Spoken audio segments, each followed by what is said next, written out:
Thank you so much for joining us today. We're so excited to have you here.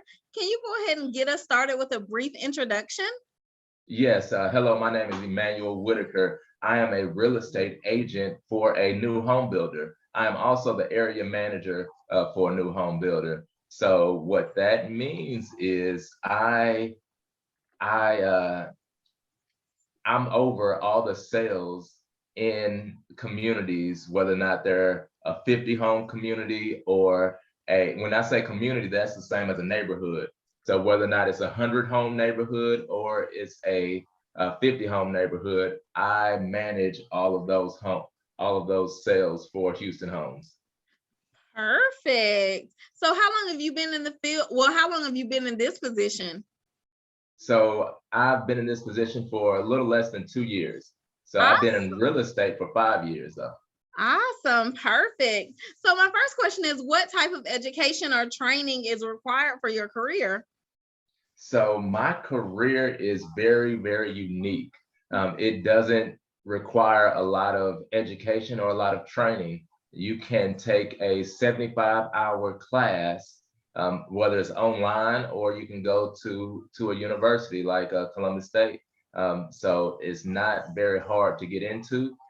You just have to be 18 years old, take the 75-hour class. You have to pass the class course, and then you have to take a state course and pass that, and then you will be a licensed real estate agent. Awesome. So what did you do for your education or training to prepare for this career? So I was in sales almost all my life. I started selling shoes in a retail store when I was 16. And then after I graduated from Georgia Southern University, I started selling financial products at the bank, at SunTrust Bank. And then I transitioned to teaching, even though teaching isn't sales, it's still communication. So as long as you can communicate well, you can have success in this career. And after I taught middle school, I taught middle school at Baker Middle School there in Columbus, Georgia. So after middle school, then I started working in sales at T-Mobile, and then transitioned to sales and then management at Verizon. So I was in sales for a long period of time, communicating with people constantly. And then I transitioned to a real estate career. Perfect. So you opened up some more questions. These are turning into side questions. But when you went to Georgia Southern, what did you major in? So my major was information technology. So I like computers, I like technology, and I like being able to utilize technology every day. Okay, perfect. And then what did you teach at Baker? I taught technology education at Baker. Okay, awesome. And how long did you teach? I taught for 4 years. Okay, awesome. So perfect. So I asked all these side questions because, like, sometimes the kids see us and they say, okay, she's always been a school counselor, or he's always been in real estate. So I just want to make sure that they know that everything's a journey. And there's That's so it. much So life going is on. fluid, yes. And Yeah.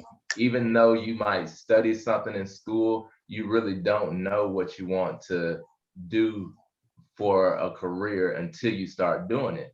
And if you do it for a year or two, that doesn't mean you're going to do it for the rest of your life. Mhm. So life is a journey, and you have to be flexible in that journey. It is perfect. So what led you to this career? So I had a friend who was in the career, and he had an opportunity for me to join their team. And he also said that they make a lot of money. So that really piqued my interest.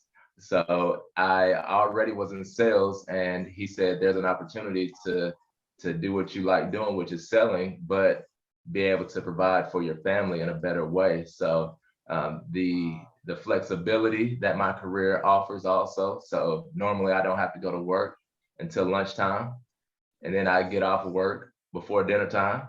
So I have a lot of flexibility with my career, which is a big plus because I have children. So I can definitely be there for my children, and I'm also able to make a great living. Perfect. So it's awesome that you said that something that you like, selling stuff, is what you like to do. Because we've been talking to the kids about turning their passions, their likes, their interests into like their career. So it doesn't really feel like they're working. Like, yes, it's hard to get up and go in, but once you get there, you love it and you're excited to be That's there. correct. Yes. So what does a typical day consist of in your field? So in my field, so I have a real unique position, being that I specialize in new homes. So right now I'm in my design room. So in my design room, once somebody decides to go under contract, they'll pick out how they want their house to look. That's so So cool. so my typical day, I will arrive at my office slash model home around 11 o'clock or so. And then from there, I'll start answering emails, returning phone calls, text messages, and really servicing the homeowners that are really under contract or that are looking to purchase a new home. And then I'll start making those phone calls and prospecting also, and waiting for somebody to open the door and need some assistance. Perfect. So, what do you enjoy most about your career? So my career is really rewarding. So being able to help people realize a dream, so being able to help them become homeowners, whether it's for the first time or the fifth time, helping them to become homeowners. And also, I'm able to see raw land. So I'm able to see dirt and trees get transformed into a beautiful new home. So it's very rewarding being able to help transition people into their brand new home, something that they'll enjoy for years to come. Perfect. So, what are some challenges that you face in your role? So anytime you're in sales and you're communicating with different people on a daily basis, you have to be able to deliver news that they don't want to hear all the time. So I had a call today, and so the blinds that are on windows, so everything is going up right now. Everything costs more money. So the blinds on windows, they used to be $1,500. Now they're $1,700. And I had to express to a homeowner why it will cost them more money, and the fact that they didn't make that decision 2 weeks ago, it also is what cost them. So just expressing sometimes disappointing news to people, whether or not a house goes up. So last week our homes went up $10,000 because wood prices are going up. So being able to have to communicate and deliver news that's not pleasant, is not necessarily bad news, but it's not pleasant. So having to deliver that news can be difficult. Perfect. So, how do you see, and this can be, we can break it down. So, it says, how do you see your career and your company evolving in the next 10 years? So technology is big. Technology is huge. When I first started with my company, we used to print out papers to show all the houses that we have. Now I can go, whether it's on the computer or I can go on my phone, and from my phone I can see all the different homes. You might not be able to see it, but I can see all the different homes, all the different communities. So now we get updates on our phones through an app that we have. So technology is really integrating. And previously in our homes, we didn't do the video doorbells.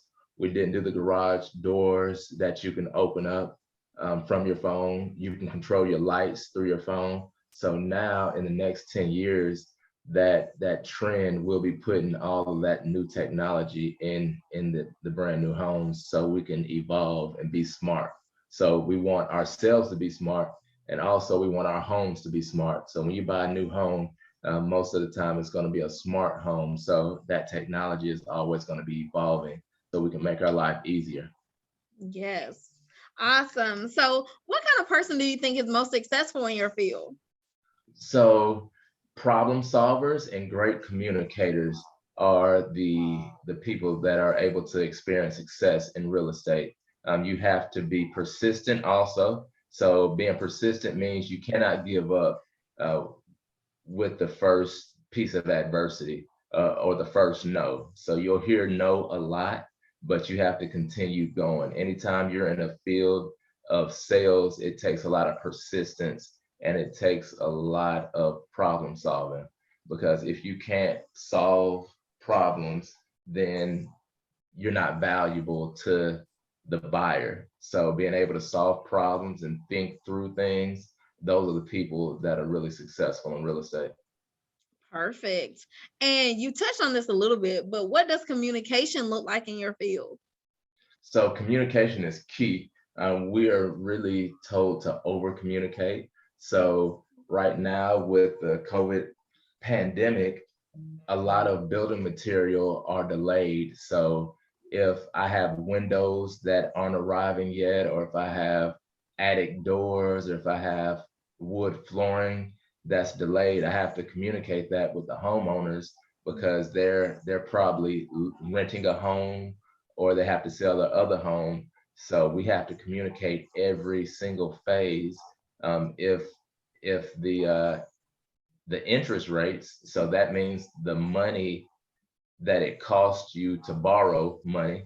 So it costs to borrow money. So anytime you have a house payment, you're paying more than what the house was initially bought for. So communicating those different aspects so you can help inform the homeowner of how the rest of their life is going to be. So it's constant, clear communication. Perfect. And you also touched on this one, but what other technology do you use in your field? So of course we use our cell phones and computers because we make a lot of documents. In addition to the technology that we put in homes, every room that we build, it will have a high-speed internet connection in every room. Also, when you're looking at technology, even this little things like when we put down grass, the grass installers, they have to utilize a laser and make sure that the lots are flat and make sure water flows away from the house. So they're using lasers. Same thing when they install the cabinets, the levels to make sure that the cabinets are flat. So when you put a cup down, it doesn't slide off. They use laser levels, and they also use something called stud finders to make sure that they're drilling into solid surfaces, so the structure of your home doesn't fall, and your cabinets and different things don't fall. So there's a lot of different energy saving technology. So even the windows that are over here, so even my windows, they have a little tint on the windows. So the windows, they have gas in between the windows. The gas in between the windows stops the heat from the sunlight from penetrating inside the house. So also even in the attic, we use a heat barrier in the attic. So the attic doesn't get hot, which in turn the house doesn't get hot, saving on the power bill. So there's a lot of energy saving technology and a lot of smart home technology that goes into our new homes. Perfect.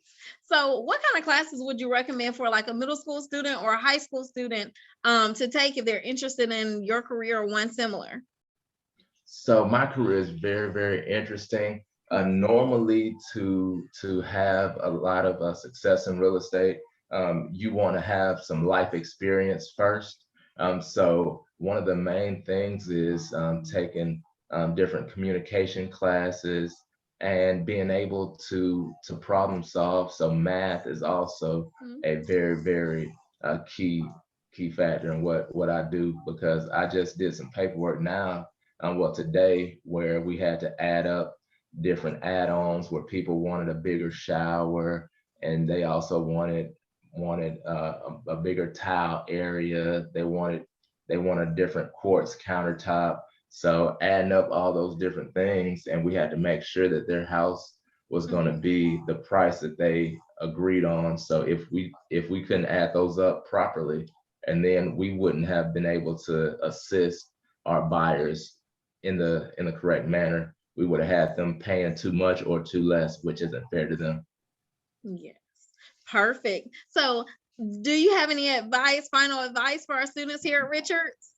Yes, my advice to you, always, always, always have a great attitude. You're not going to know what you want to do until you try something new. So have a great attitude and don't be closed-minded, because in my career path, I've done a lot of different things. I also own a barbershop. I never thought I would own a barbershop, but there's a lot of different opportunities that will come to you as long as you have the right attitude and as long as you operate with integrity and you have good character. So be honest, work hard, and have an open mind. Perfect. And so, I know I'm getting off track, but what made you go into the barbershop business? So I have a friend who is a excellent barber, and he needed a partner. So I like business and I like to solve problems. So I was able to do the paperwork that was able to, and I was able to purchase a building so we could partner. So he runs the barber shop and I own the building. So having those good relationships and being able to problem solve and communicate clearly allowed us to open up a barber shop. And it's all about having good relationships and, I said, keeping an open mind. Okay, perfect. Well, thank you so much for your time today. All You did right, thank you for the awesome. opportunity.